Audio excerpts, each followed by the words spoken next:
उसका जवाल जब आया तो एक खला पैदा हुआ जिसकी वजह से इंडियन फिल्म को यहाँ एक जगह मिल गई।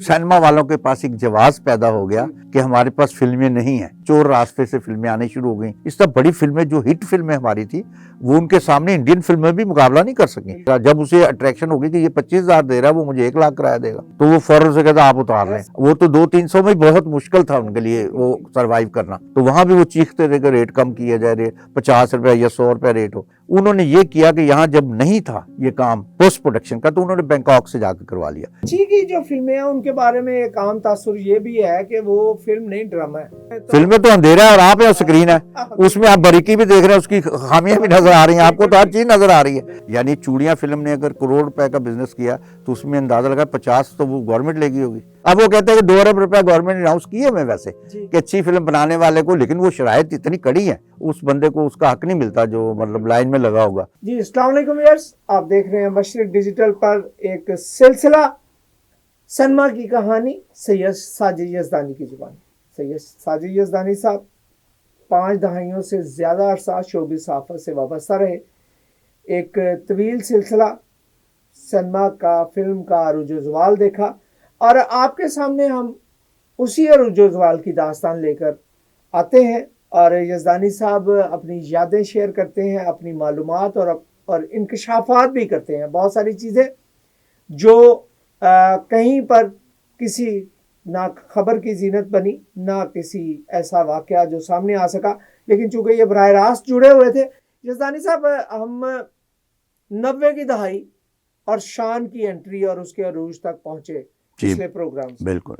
और उससे पहले हमने ज़ाहिर है पाकिस्तान बनने के बाद से इस सिलसिले को शुरू किया हुआ गुफ्तगू के, और अब हम शान की बात हम जब करते हैं तो जो इल्ज़ाम आपने पिछले प्रोग्राम में ये बताया कि जो ये बात कहते हैं कि फिल्म इंडस्ट्री की तबाही के ज़िम्मेदार शान है, आपने ये कहा कि जी उनका हिस्सा है।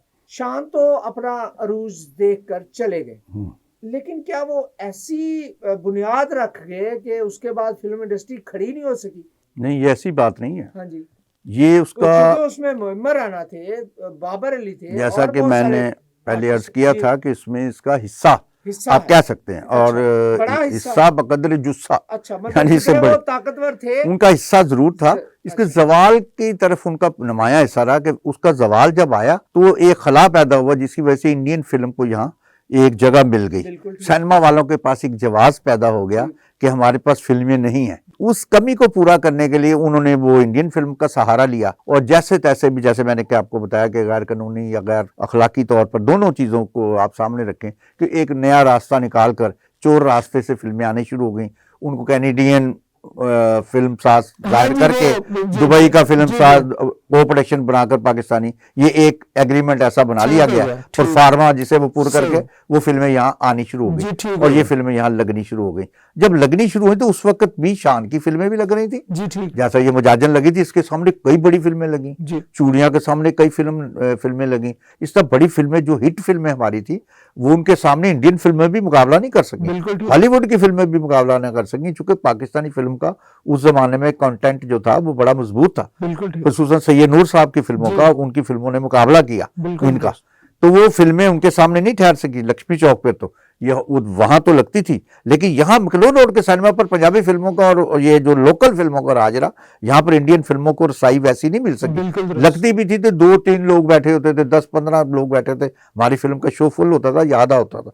तो फिल्मों को ये जवाल जो शुरू हुआ वो तो जैसा कि मैंने बताया, लेकिन उस जमाने में भी शान की फिल्में भी हिट गई हैं। लेकिन नुकसान में फिल्म इंडस्ट्री को कहता, मजमूई तौर पर जो नुकसान पहुंचा उसको उन्होंने नुकसान पहुंचाया, लेकिन वो नुकसान जो है उससे फिल्में, पंजाबी फिल्में जो थी, जो राई टाइप की फिल्में थी, वो तो बंद हो गई। वो जो इक्का दुक्का बनती थी उसमें भी शान की तो जरूरत थी, सुपरस्टार हर दौर में सुपरस्टार ही होता है, उनके बगैर तो। उसके बाद मोहम्मद राना थे, वो उनका भी काम चलता रहा, सेकंड लीड वही करते रहे, आकर वो आते रहे सोलो कई फिल्में। हाँ, कि उसके बाद अगर नहीं वो मिले, कहीं डेट एडजस्टमेंट नहीं हुई, तो वो उन्होंने मोहम्मद राना को कर लिया, तो मोहम्मद राना ने बड़े अच्छे रोल किए, वो भी फिल्में हिट गई।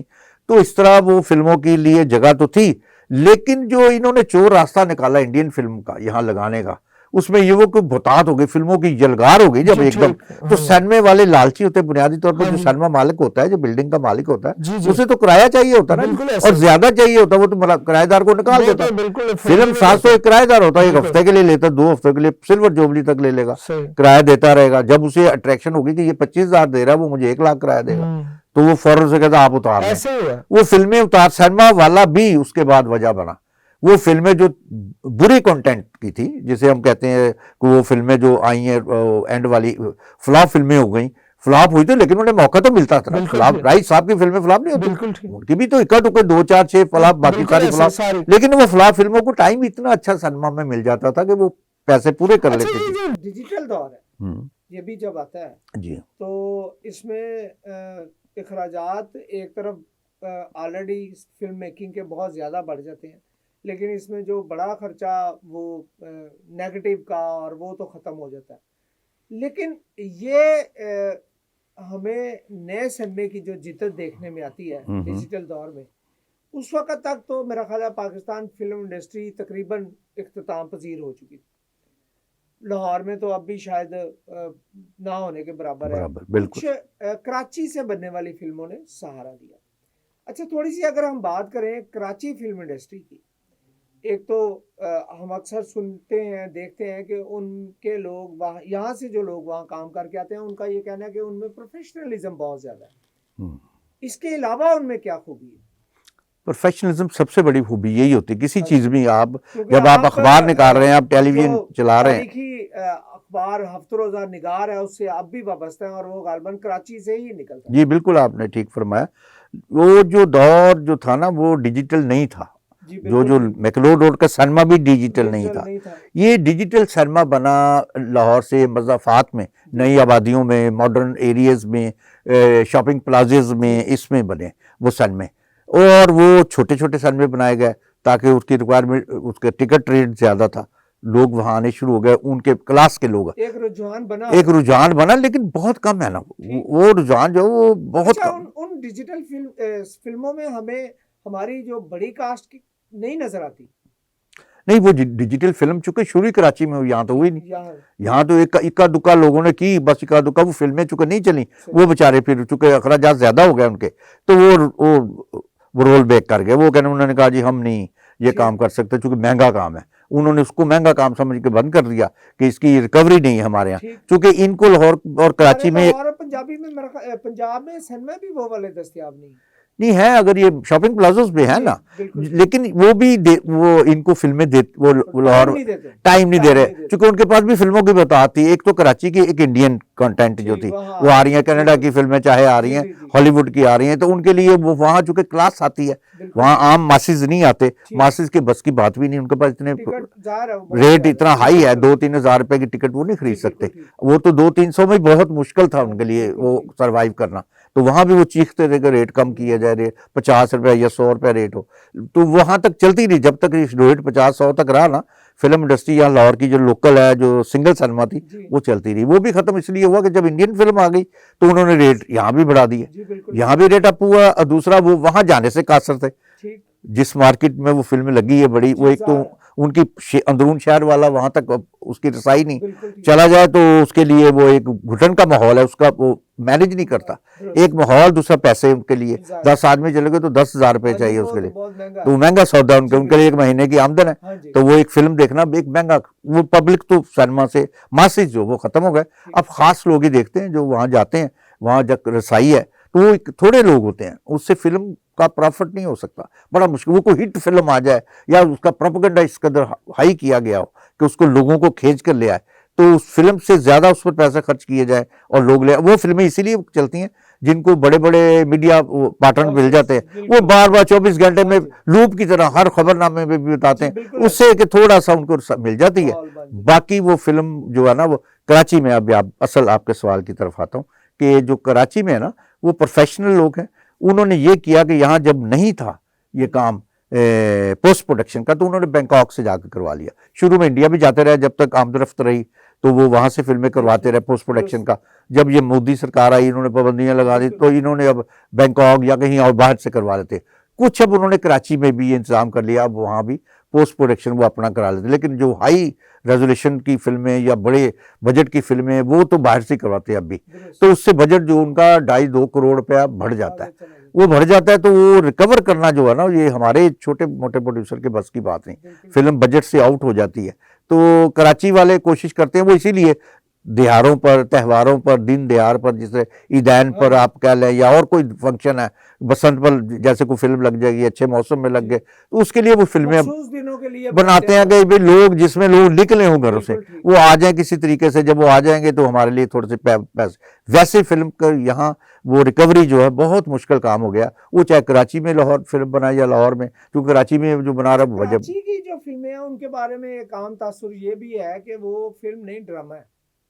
यही सही है, ये बिल्कुल उसमें से अगर वो गाने निकाल दें तो वो ड्रामा ही होता है, वो गानों वाला ड्रामा है, समझ लें। वो लेकिन स्टाइल ऐसा है या कंटेंट ऐसा है या वो लोग ऐसे हैं? नहीं, असल में तो चेहरे ऐसे है कि रोज वो बच्चे बड़े उसको देख रहे होते हैं स्क्रीन पे, तो उसी तरीके उनकी टेम्पो भी, उनको फिल्म की टेम्पो का थोड़ा सा फिल्म और टेलीविजन की टेम्पो का फर्क होता है। अच्छा। फिल्म में फास्ट टेम्पो होती है, क्योंकि एक चीज को उन्होंने 2.5 घंटे में, 2 घंटे में, 1.5 घंटे में आपने एक कहानी को दिखाना। उसी कहानी को जब आप ड्रामा बनाना शुरू करेंगे तो उस ड्रामे को आप तूल देते जाएंगे, पानी डालते जाएंगे, क्योंकि आपने उससे 16, 20, 50 किस्तें, अगर ज्यादा लोग कर रहे हैं तो आप कहते हैं इसको और खींच लो। तो अब वो उसमें तो चूंकि लोगों को फील इसलिए नहीं होता कि हफ्ते का गैप आ जाता है, 4 दिन का गैप आ गया, वो भूल जाते हैं। और घर में जो ड्रामा देखा जाए उसमें पूरी, उसमें बंदा यकसुई से नहीं देखता, वो चाय पीता है, उठता है, बाहर जाता है, फोन सुनता है, मेहमान को भी मिलता है। फिल्म में तो अंधेरा है और आप है, स्क्रीन है, उसमें आप बारीकी भी देख रहे हैं, उसकी खामियां भी नजर आ रही हैं, आपको तो हर चीज नजर आ रही है, इसलिए फिल्म में खामी छुपती नहीं।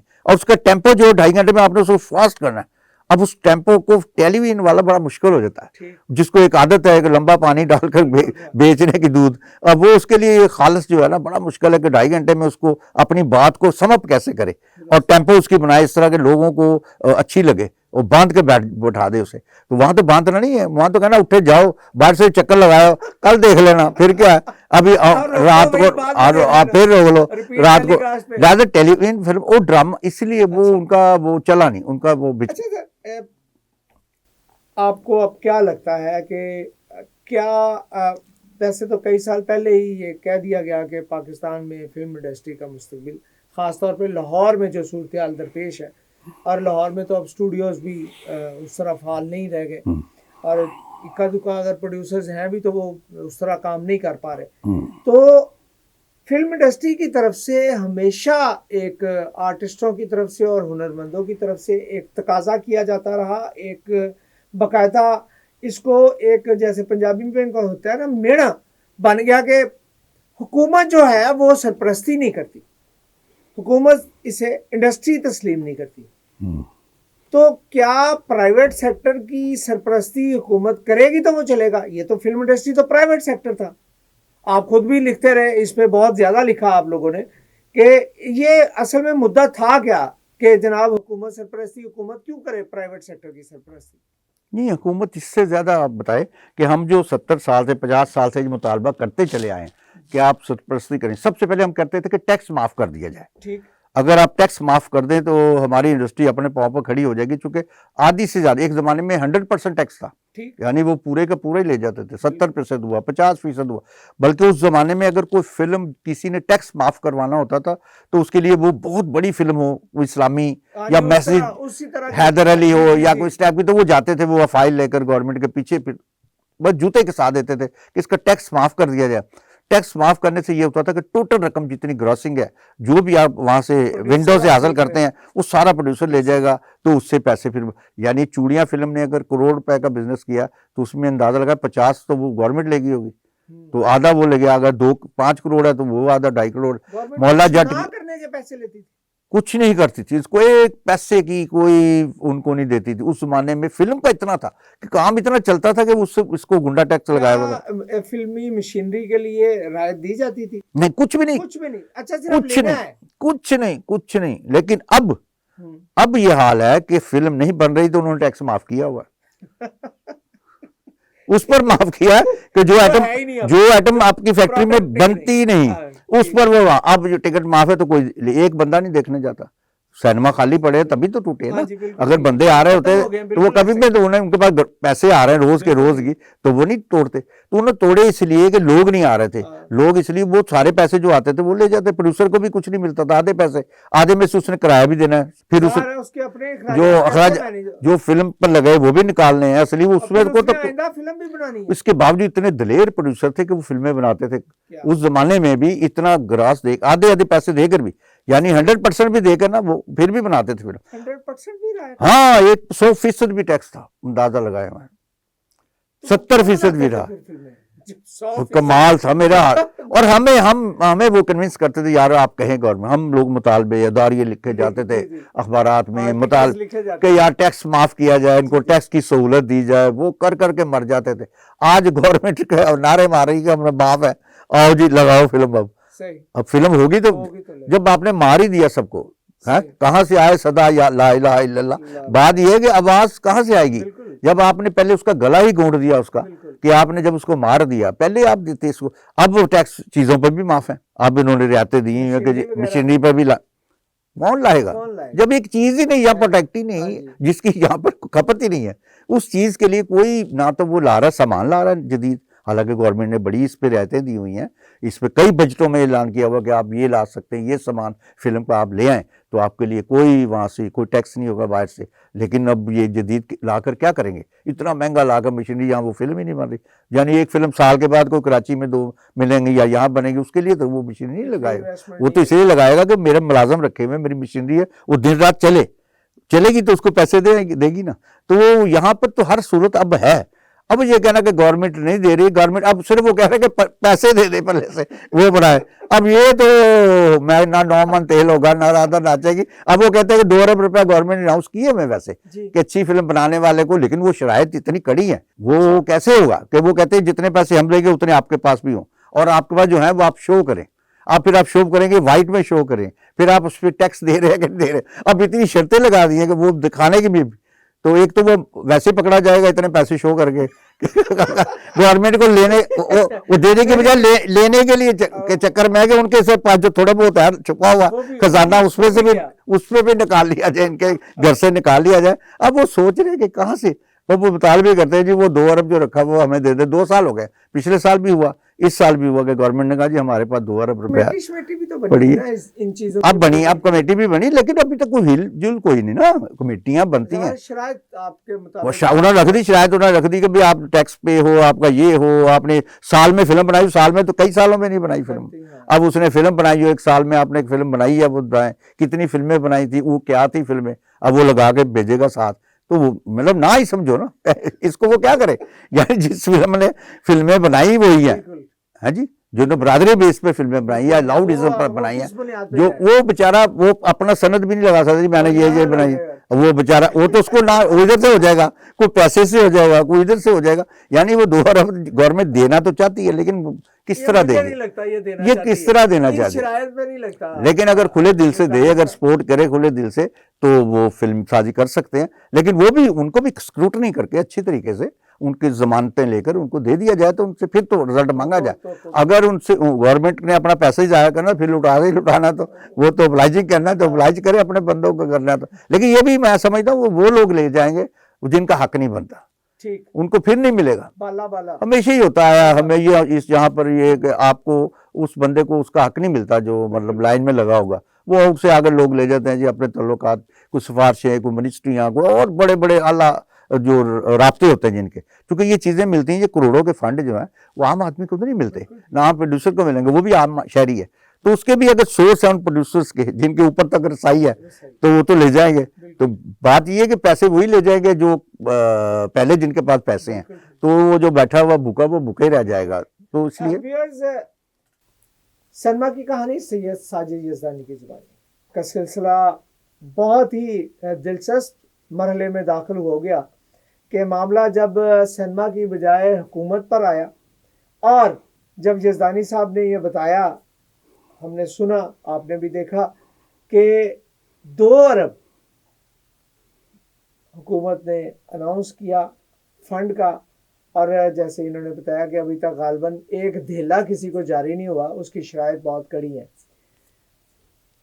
मशरिक डिजिटल पर यह सिलसिला जारी है, हम अगले प्रोग्रामों में इस मौजू पर भी और बहुत सारे आर्टिस्टों के हवाले से, उनके मामूलात के हवाले से और उनकी खिदमात के हवाले से, और इस वक्त वो किस हाल में है, उस पर बात करेंगे। आप देखते रहिए मशरिक डिजिटल। ख्वाजा आफ्ताब हसन को इजाज़त दीजिए। अल्लाह ने के बाद।